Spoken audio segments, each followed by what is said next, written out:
খাবারের কম্পিটিশন নিয়ে। যে হেরে যাবে সে খাবে কাঁচা কচু। চলো স্টার্ট। আজকের থালাতে আছে দেখো শসা, ওই যে টমেটোর চাটনি। তো বন্ধুরা দেখো আমি জিতে গেছি, এবার আমার শাশুড়ি মা হেরে গেছে। তো দেখো কি খেতে হয়, এই যে কচু খাওয়াবো।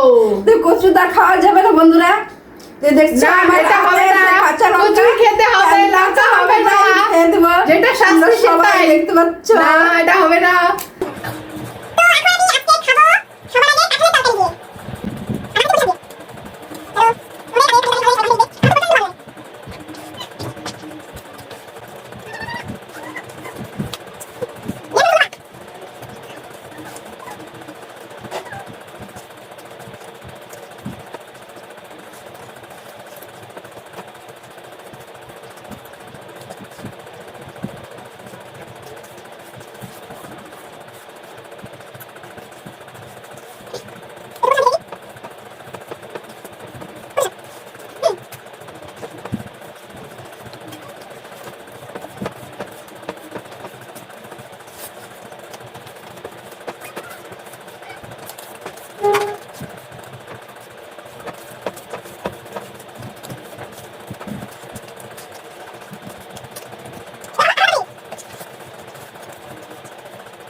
খেল খতম।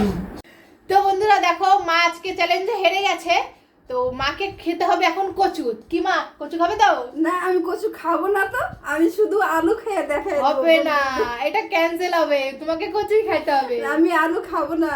দেখছো বন্ধুরা কেমন চিটিং করছে।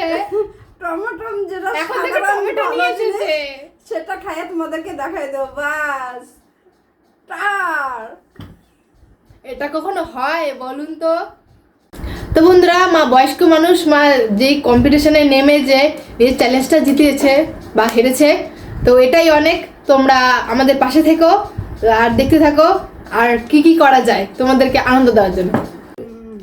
তো দেবকান্ত দাস দাদা আমাদের চ্যানেলে কমেন্ট করে আমাদেরকে উৎসাহ করার জন্য ধন্যবাদ, অসংখ্য ধন্যবাদ তোমাকে। অসংখ্য ধন্যবাদ। তো শারমিন আক্তার দাদা তো আমাদের ভিডিওতে মানে কমেন্ট করে ভুল ধরিয়ে দেওয়ার জন্য অসংখ্য ধন্যবাদ। যা তোমার এই ভুল ধরিয়ে দেওয়ার জন্য আমি এই ভিডিওটা আরো সুন্দর করে করতে পারছি, নাহলে নিজের ভুল নিজে বুঝতে পারতাম না। আমাদের ভিডিওতে এভাবে কমেন্ট করার জন্য আশা করি সব ভিডিওতে তোমরা আমাদের কমেন্ট করবে, সাপোর্ট করবে আর প্রত্যেকটা ভিডিও দেখে আমাদের বলবে। আর পরের খাবারের চ্যালেঞ্জের পানিশমেন্ট কি হতে পারে সেটা অবশ্যই কমেন্টে জানাবে। তোমরা আমাদের পাশে থেকো আর দেখতে থাকো আর কি কি করা যায় তোমাদেরকে আনন্দ দেওয়ার জন্য। টাটা, দেখা হচ্ছে নেক্সট ভিডিওতে।